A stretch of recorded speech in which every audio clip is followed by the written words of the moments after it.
So where do the RC circuit equations come from? So I'm going to take a look at a charging capacitor, and I've written down some important equations to start with. Voltage across the resistor given by Ohm's law, the relationship between charge on a capacitor and the voltage of the capacitor, our time constant, which is just R times C, that characterizes how long things take to charge up, though it isn't like the limit, it's not fully charged at this time. Remember, that has to do with like the 63% and 37% from the equations.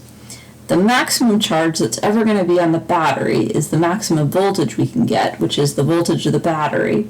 And that happens when there's no current, so there's no voltage drop across the resistor. Well, the max current will then, or the max charge will then be the voltage of the battery times the capacitance of the capacitor. Just start from this equation. And then finally, the maximum current will happen when all of the voltage drop is across the resistor and none of it's across the capacitor because there's no charge on the capacitor. So this max current is also the initial current, and it's the voltage of the battery divided by the resistance. And that is coming from Ohm's law here. Okay, so starting there, and using the loop rule, we will have a gain in voltage across the battery, and then we will drop in voltage across the resistor, and drop in voltage across the capacitor. And that has to all add up to 0, as we always get for the loop rule. And now let's go ahead and sub in what these two are. So the voltage of the battery minus the voltage drop across the resistor, that's current times the resistance, minus the voltage drop across the capacitor, that's going to be the charge on the capacitor divided by the capacitance. And then one final thing that I need to put in is the current is the derivative of charge with respect to time.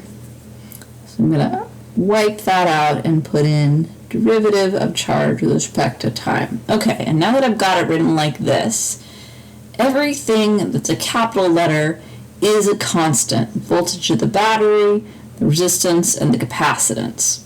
The things that may be changing, and in fact are changing, are the charge and time. And this here, now we've got a differential equation which we can solve, and we're going to solve it by separating out the variables. We're going to put all of the charge variables, including this guy and the derivative, the dq, on one side of the equation, and we're going to put the time on the other side of the equation. And then we'll be able to integrate it. Alright, so first I'm going to clean things up by just multiplying the whole equation by c. I'll just move this r out front so we know we're not going to take the derivative of that with respect to time. There we go. Now I'm going to move all of this over here. So I'll have the voltage of the battery times capacitance. Oh look, that's Q max. Minus Q equals RC dq dt. Oh, and RC, that's the time constant.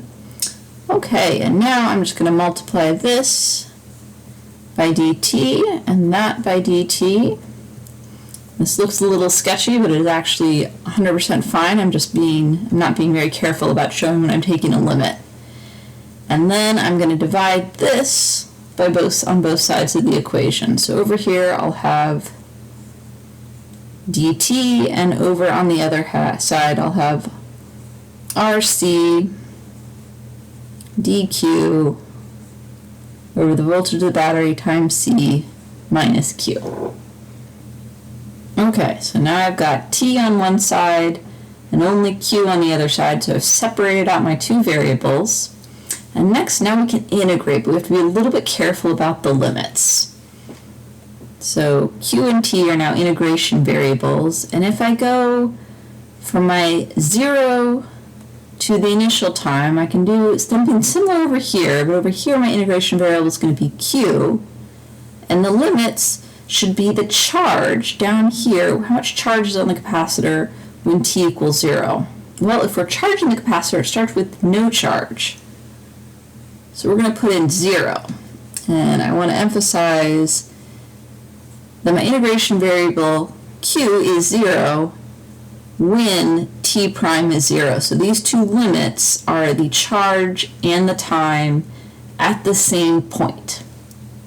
And then up here, I'm going to go to q, and that's going to be whatever charge I've got when time is equal to t.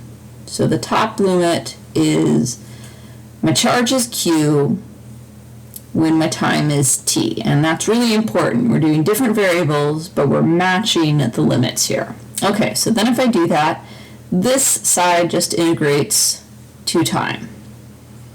RC is a constant. It doesn't depend on what's going on in here. And this guy, I'm integrating like 1 over my variable, so that's going to be a log.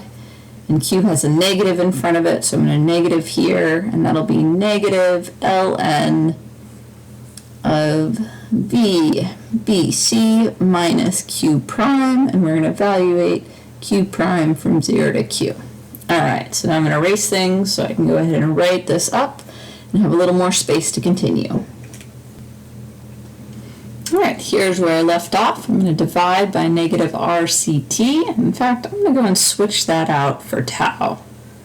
So this is my time constant, and over on this side I will then have t over the time constant. I'll have my log over here, and I'm going to go ahead and plug in my integration limits. So here I'm going to put in that that's my q max. And then minus top limit, minus that, and then subtract off when I plug in my lower limit. So I'll have n ln q max, and then I'd subtract 0, so might as well end that up like this. All right, and then for logs, if we are subtracting two logs, that's the same thing as dividing in a log.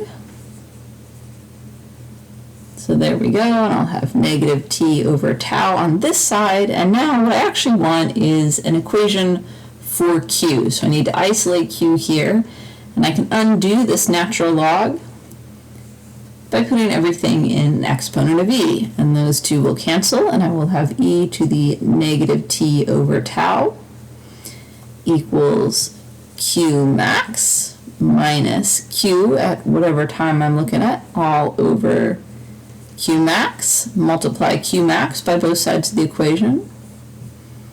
I'll get q max over here, and we're almost done. Now I just need q by itself, so I'm going to move that to this side of the equation, q, and on this side I've got q max. This goes to the other side,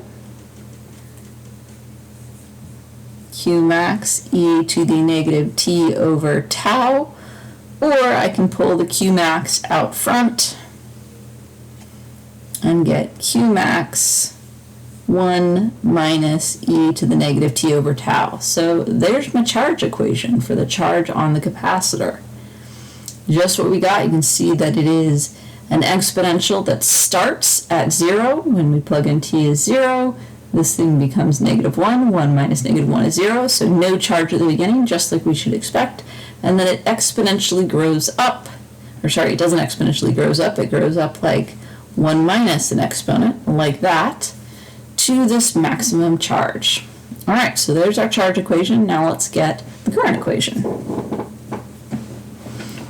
So current is the derivative of charge with respect to time.